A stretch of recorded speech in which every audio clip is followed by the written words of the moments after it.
What's up mga buddy? Yan, gagawa tayo ng getang bilo-bilo na gagawin natin yung order. Need natin ng 40 packs. Gagamit tayo ng kamote, 3 kilo, saba, 3 kilo, saka sago, 2 kulay, gata, 2 malalaki na buko, saka glutinous rice powder. Bali, magmamasa tayo ng 2 pack. Yan, tutubigan natin yan. Unti-unti lang natin paglagay ng tubig. Para matansya natin yung pagka basa niya, wet niya. Hindi natin nilalagay lahat yung 2 pack kasi baka na masuburan natin ng tubig. Wala na tayong magagamit. Bali 3 pack ang gagamitin ko dyan. Yung 1 pack, pampapalapot natin yun. Gagamitin kong pampalapot. Bali 2 pack lang yung gagawin natin na bilo-bilo dyan. Yan, ganyan lang yan. Halo-haloin mo muna ng kutsara hanggang sa mamumuo na siya.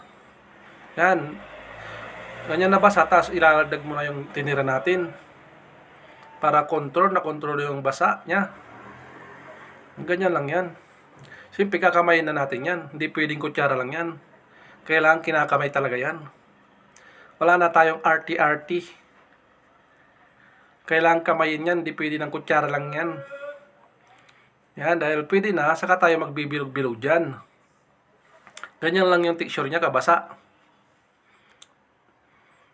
Dapat yung talagang lumalagkit-lagkit sa basa, hindi pwede yung sakto-sakto lang kasi babasag yan pag mahirapan ka magbilog-bilog pag kulang sa basa o kaya basang-basa. Dapat yung sakto-sakto lang.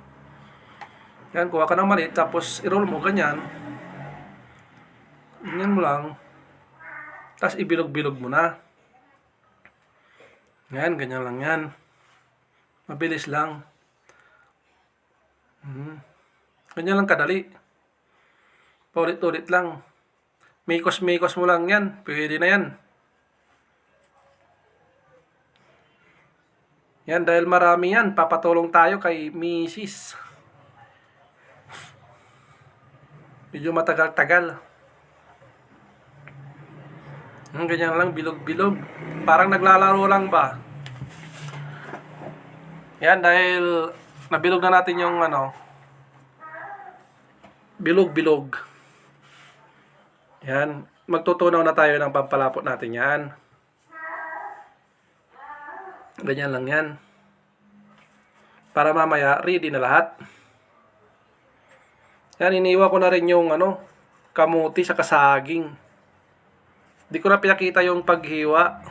Si Mrs. natutuwa. Masaya sa ginagawa niya. Yan, nagpakulo na tayo ng tubig, sangkawa. Palambutin na natin yung kamuti. Ganyan lang yan. Tapos lagay tayo ng kalahating kilong sugar, brown sugar. Para tumamis yung kamuti natin. Saka lalagay tayo ng 1 teaspoon na asin pang kontras tamis. Saka natin lalagay yung saging. Nilipat ko pala kasi mahirap haluin doon, natatapon. Namamatay yung apoy natin. Kaya nilipat ko na lang sa malaking kardero. Yan, ganyan lang yan. Saka natin ilalagay yung pangalawang piga na gata. Yan, mikos-mikos lang natin yan. Bilo-bilo na yan. Bilo-bilo na yan, insan. Yan, punong-puno. Need kasi natin ang 45 packs dyan. Body. Yan, lalagay na rin natin yung sago na violet na kulay. Saka natin ilalagay yung orange.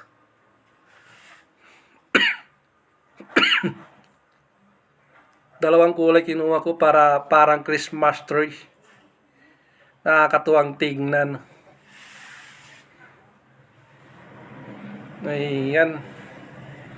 Yan, kulong-kulo na. Ilagay na rin natin yung kalahating brown sugar. Kalahati muna. Tikman natin kung matabis na matabag.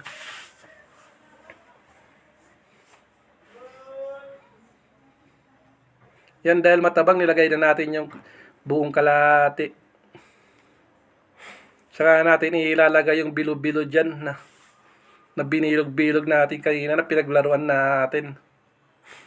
Yung ganyang karami. Punong-puno. Mahirap haluin yan, pero okay lang, ako naman ang maghahalo. Yan, ganyan lang yan. Pag lumutang yung bilo-bilo na yan, okay na, luto na yan. Huwag mo nang patagalin, huwag mo nang antayin na bumagsak yung bilo-bilo kasi pangit na. Malulusak na sa ilalim. Yan, pag umangat na yan, malapit na yan. Pag lumulutang na yun, yung bilo-bilo natin, saka natin ilalagay yung unang piga ng gata. Yan ang paglagay ng gata, yung malapit na siyang maanguin. Para hindi siya masyadong maluto yung gata. Pag lutong-luto kasi yung gata, hindi mo na malalasaan. Saka natin lalagyan ng food color yan, ube, siyempre. Pampakulay. Ayan. Kailangan natin kulayan yan para nakakatakam. Pangit kasi pag walang kulay yan, hindi nakakatakam kita tignan. Walang ka-aroma-aroma pag walang kulay. Kaya kailangan natin gamitan ng food color, violet, insan. Yan, lumutang na yung bilo-bilo natin. Pwede na yan, konting-konti na lang yan, papalaputang lang natin yan. Pagkatapos niyan, pag kulong-kulo na, papalaputan natin. Kailangan natin palaputan yan para malasa. Pag malabnaw yan, walang lasa yan. Hindi sama-sama yung ano niya. Linamnam. Kailangan palaputan mo yan. Yan. Yung tinunaw natin kanina na malagkit na giniling. Yan yung pampapalapot natin. Hindi yan arena ha. Malagkit na giniling din yan. Yan, kung umabot ka sa puntong yan, paki-comment naman kung taga-saan ka para alam ko kung saan nakakarating ang video ko. Kaibigan, buddy. Ngayon pala, nagpapasalamat ako sa iyong panonood. Kung nagustuhan mo yung video na yan, share mo na rin. Ganyan lang magluto ng maramihan na bilo-bilo. Saka natin ipapak yan pag luto na. Luto na yan.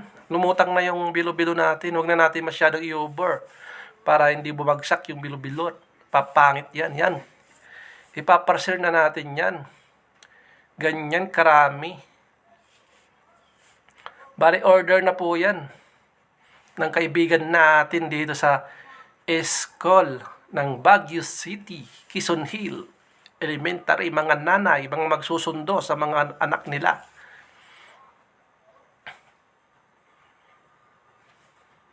Kailangan dumiskarte para mabuhay, buddy. Yan, ganyan lang yan. Tiyaga-tiyaga lang. Tanggalin mo lang yung hiya sa katawan. Ganyan-ganyan lang yan, pero kumita na kami dyan. May pambili na ng kalahating galunggong, kaibigan, buddy. Yan, maraming salamat po sa panonood. Kung nagustuhan mo, subscribe ka na rin. At papalo na rin sa feeds natin. Thank you!